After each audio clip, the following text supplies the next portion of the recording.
Hello jewelers, this is Mr. Granlund here. I'm going to take you through some beginning stuff with jewelry. Now the first thing, when you get to your station each day, you're going to probably want to shorten your stool. Not all of them adjust, but if you can find one that does, stand on the ring and lift up on the seat. And that should allow your stool to get down to a more comfortable height. The second thing we need to do is set up our workstation or bench pin. Now at each day, someone from your table is going to go grab your toolbox from the cart in the front of the room. You're going to grab two things out of the toolbox. First thing is going to be this piece of wood.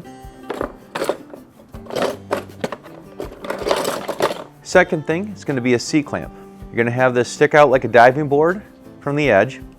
And you're going to make sure that you attach it to the table in a place where there's a metal plate underneath.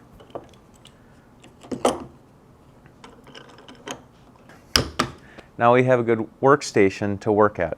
This is called a bench pin.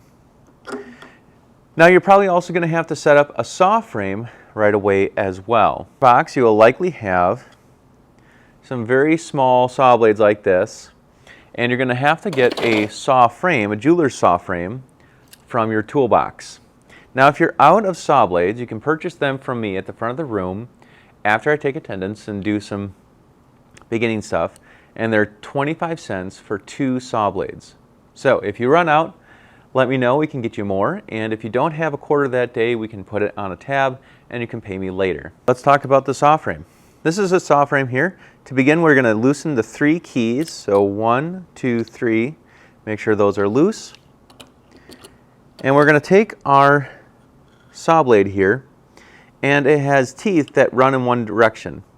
So if I can see them, but if you're not able to see them, you can take the saw blade and run it against your skin, and you'll notice that it's going to catch in a direction. So in one direction it's going to kind of catch and feel rough, in the other direction it's going to feel smoother.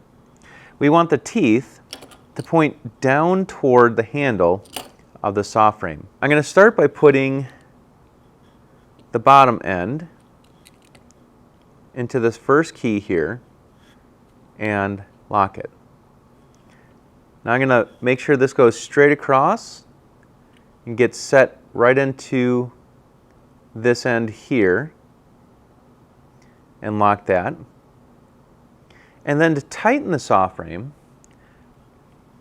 I'm going to push the end here, and that's going to stretch the saw blade here.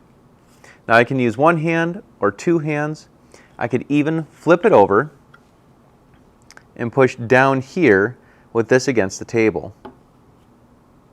Set upright, we can pluck the string and it'll make a high-pitched ting. All right, the saw is singing and it's ready to go. First off, we want the saw to be perpendicular to our bench pin and the metal that's going to be sitting upon it. The other thing about holding the saw frame, I got an interesting way to remember this, okay?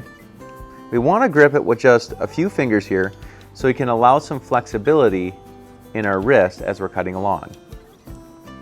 The way I like to remember this is jewelry is kind of a delicate thing. It's very small, almost like drinking tea. And when you drink tea, you keep your pinky up, right? So if you grip the saw, keeping your pinky up, it's a lot easier to remember to grip that saw with a lot lighter touch. It keeps the wrist flexible, and you're going to be able to be more agile with your cutting.